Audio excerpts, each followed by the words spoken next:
चीन में कोरोना महामारी का महाविस्फोट देखने को मिला। अस्पतालों के हालात ठीक वैसे ही दिख रहे हैं जैसे भारत में पहले हुआ करते थे। मरीजों की संख्या कुछ ज्यादा है, इन्हें अब जमीन पर लेटाना पड़ रहा है। वायरस विशेषज्ञों के मुताबिक चीन की करीब 60% आबादी और धरती की 10% आबादी अगले 90 दिनों में संक्रमित हो सकती है।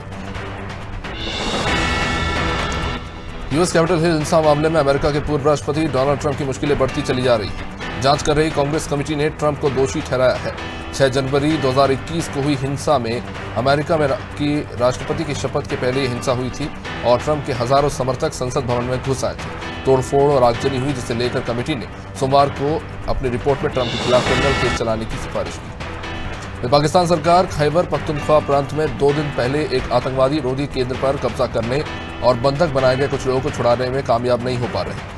तालिबानी आतंकी पाकिस्तान सरकार की एक भी सुनने को तैयार नहीं। मीडिया रिपोर्ट्स के मुताबिक आतंकियों ने सुरक्षा बलों से उन्हें सुरक्षित अफगानिस्तान पहुंचाने के लिए एक हेलीकॉप्टर उपलब्ध कराने की मांग की। कांग्रेस अध्यक्ष मल्लिकार्जुन खड़गे के बयान पर संसद में जबरदस्त हंगामा हुआ। कांग्रेस अध्यक्ष मल्लिकार्जुन खड़गे ने एक बयान में कहा कि आजादी की लड़ाई में कांग्रेस के कई नेताओं ने अपनी जान दी, लेकिन बीजेपी वालों के घर से आजादी की लड़ाई में एक कुत्ता भी नहीं मरा। खड़गे ने कहा कि हमने देश को आजादी दिलाई और देश की एकता के लिए इंदिरा और राजीव गांधी ने अपनी जान की कुर्बानी दी, लेकिन आपने क्या किया। वहीं संसद के सत्र में कांग्रेस अध्यक्ष मल्लिकार्जुन खड़गे के बयान पर जमकर हंगामा हुआ। बीजेपी ने कांग्रेस अध्यक्ष के बयान पर उनसे माफी मांगने की मांग रखी। हालांकि मल्लिकार्जुन खड़गे ने अपने बयान पर माफी मांगने से साफ इनकार करते हुए कहा कि वे अपने बयान पर कायम हैं। नेता प्रतिपक्ष और कांग्रेस नेता खड़गे ने कहा कि उन्होंने जो कहा वो सदन के बाहर कहा। केंद्रीय मंत्री पीयूष गोयल ने यह मुद्दा उठाते हुए उनसे माफी मांगने की मांग की है। उन्होंने कहा कि अलवर में विपक्षी नेता मल्लिकार्जुन खड़गे ने अभद्र भाषण दिया, इस भाषा का प्रयोग किया गया वो दुर्भाग्यपूर्ण है। उन्होंने जिस तरह से भाषा का इस्तेमाल किया, निराधार बातें कही और देश के सामने झूठ पेश करने की कोशिश की, वे इसकी निंदा करते हैं और उन्होंने कहा कि मैं उनसे माफी की मांग करता हूं। वहीं महाराष्ट्र के अमरावती में केमिस्ट उमेश कोल्हे की हत्या मामले में एनआईए ने चार्जशीट पेश की है, जिसमें कहा गया है कि उमेश की हत्या तबलीगी जमात के कट्टरपंथी इस्लामवादियों ने की है। एनआईए की इस चार्जशीट में खुलासा किया गया है कि उमेश की हत्या एक सोची समझी साजिश के तहत की गई थी। तबलीगी आतंकियों ने उसका गला काटा ताकि लोगों के मन में वो खौफ पैदा कर सके। दिल्ली के उपराज्यपाल वीके सक्सेना ने मुख्य सचिव को सरकारी विज्ञापनों के नाम पर पॉलिटिकल एड छपवाने के आरोप में आम आदमी पार्टी से 97 करोड़ रुपए वसूलने के निर्देश दिए। आरोप है कि आपने 2015 के सुप्रीम कोर्ट के आदेश, 2016 के दिल्ली हाई कोर्ट के आदेश और 2016 के सीसीआरजीए के आदेश का उल्लंघन किया।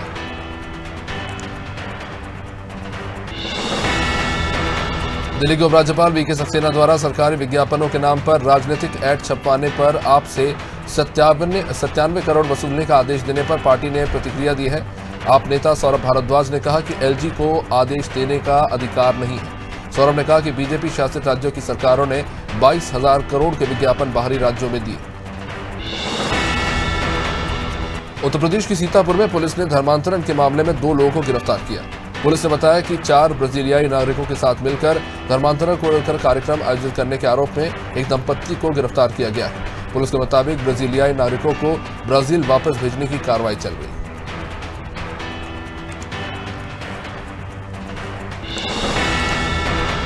दिल्ली पुलिस के एक एसएचओ का वर्दी पहनकर सगाई के कार्यक्रम में महिला के साथ मेरा बालम थानेदार गाने पर डांस करने का वीडियो सामने आया है। इसकी सोशल मीडिया यूजर्स ने काफी आलोचना की है। एसएचओ ने परिवार के कार्यक्रम के लिए छुट्टी ली हुई थी। रिपोर्ट्स के मुताबिक एसएचओ के खिलाफ अनुशासनात्मक कार्रवाई की जा सकती है।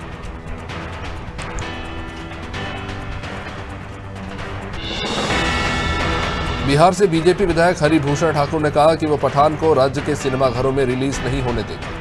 उन्होंने कहा कि अगर फिल्म राज्य में रिलीज होती है तो बीजेपी कार्यकर्ता सिनेमा हॉल में विरोध प्रदर्शन करेंगे।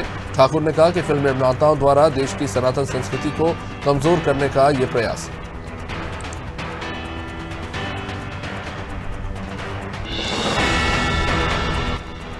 गुरुग्राम में नाइट राइडर नाम के क्लब के मालिक और एक महिला का शव सोमवार को क्लब के ही एक केबिन से बरामद हुआ, जबकि 2 अन्य महिलाएं बेहोश पाई गईं। पुलिस ने बताया कि ये सभी केबिन में एक महिला का जन्मदिन मना रहे थे। अधिकारियों के अनुसार अंगीठी के धुएं से दम घुटने के कारण मौत की आशंका जताई जा रही है।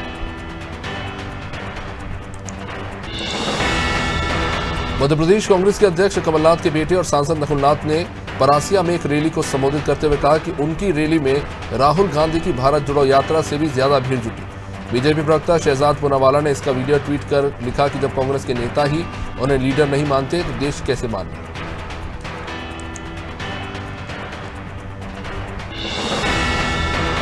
लखनऊ यूनिवर्सिटी के प्रशासन ने सोमवार को आदेश जारी कर छात्राओं के हॉस्टल में आने जाने पर रात 8 बजे के बाद रोक लगा दी, तो वहीं छात्रों के हॉस्टल में आने जाने पर रात 10 बजे के बाद प्रतिबंध लगा दिया है। विश्वविद्यालय प्रशासन ने कहा कि इस आदेश का पालन न करने वाले छात्र छात्राओं के खिलाफ सख्त कार्रवाई की जाएगी।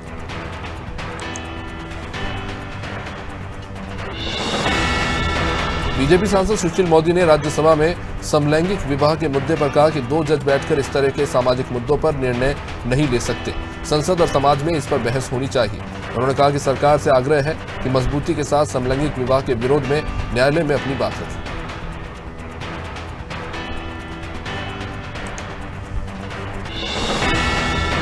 अमेरिकी विदेश मंत्रालय के प्रवक्ता नेड प्राइस ने कहा है कि भारत और पाकिस्तान के बीच अमेरिका सार्थक संवाद देखना चाहता है। नेड प्राइस ने कहा कि हमें लगता है कि भारत और पाकिस्तान के लोगों की बेहतरी के लिए जरूरी है। नेड ने कहा कि भारत और पाकिस्तान के बीच कुछ मतभेद हैं जिन्हें निश्चित तौर पर दूर किए जाने की जरूरत है।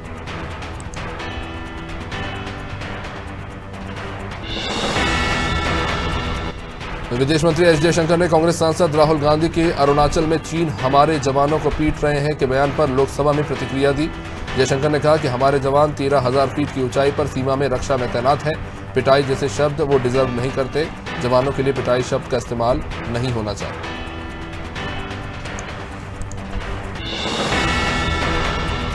इलाहाबाद यूनिवर्सिटी में सोमवार को हुई हिंसा के मामले में एक छात्र नेता की शिकायत पर पुलिस ने कुल 43 सुरक्षा कर्मियों पर केस दर्ज किया। गौरतलब है कि फीस वृद्धि के खिलाफ लगातार यहां पर छात्र प्रदर्शन कर रहे हैं। छात्रों और सुरक्षा कर्मियों के बीच इस बीच झड़प हो गई और कई छात्र घायल हो गए। इसके बाद छात्रों ने 2 बाइक में आग भी लगा दी।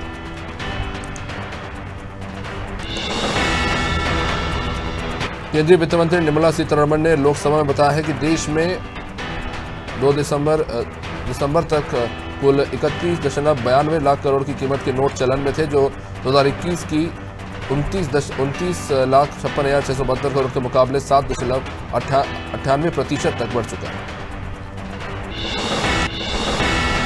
राजस्थान के मुख्यमंत्री अशोक गहलोत ने बीपीएल परिवारों और उज्ज्वला योजना के लाभार्थियों को 1 अप्रैल 2023 से साल में 12 एलपीजी सिलेंडर 500 रुपए में देने का ऐलान किया है। प्रति सिलेंडर 500 रुपए में देने का ऐलान किया। उन्होंने कहा कि प्रधानमंत्री मोदी गरीबों का एलपीजी कनेक्शन और गैस चूल्हा तो देते हैं, लेकिन सिलेंडर खाली रहता है क्योंकि इसकी कीमत अब 400 से बढ़कर 1040 हो गई। अर्जेंटीना की सरकार ने 2022 फीफा विश्व कप जीत का जश्न मनाने के लिए मंगलवार को राष्ट्रीय अवकाश घोषित कर दिया। अर्जेंटीना फुटबॉल एसोसिएशन ने बताया कि टीम दिन में ब्यूनस आयर्स में जीत का जश्न मनाएगी और जीत के बाद मेसी ने कहा था कि वे ये देखने के लिए अर्जेंटीना में रहना चाहते हैं कि लोगों में किस तरह का दीवानापन। उत्तर भारत के राज्यों में ठंड और कोहरे का सितम देखने को मिला। मौसम विभाग की माने तो अगले 2 दिनों तक दिल्ली, यूपी, बिहार, पंजाब में घना कोहरा छाए रखने का ऑरेंज अलर्ट है। राष्ट्रीय राजधानी दिल्ली, उत्तर प्रदेश, बिहार, पंजाब में मंगलवार को सुबह के वक्त घने कोहरे की चादर दिखी। हिमाचल प्रदेश और पंजाब के लिए मौसम विभाग ने घने से बहुत घने कोहरे का अलर्ट जारी किया। सहारनपुर के दीरबंद में पिछले 11 दिनों से लापता लड़की के परिवार वाले अब धरने पर बैठ गए हैं। इन्हें थाना अध्यक्ष ने समझाने की काफी कोशिश की, लेकिन परिवार वालों का आरोप है कि शिकायत करने के बावजूद भी पुलिस ने कार्रवाई नहीं की। परिवार वालों ने लड़की को जल्द से जल्द ढूंढ निकालने की अपील की है। एसपी सिटी ने कहा कि लड़की की तलाश जारी है।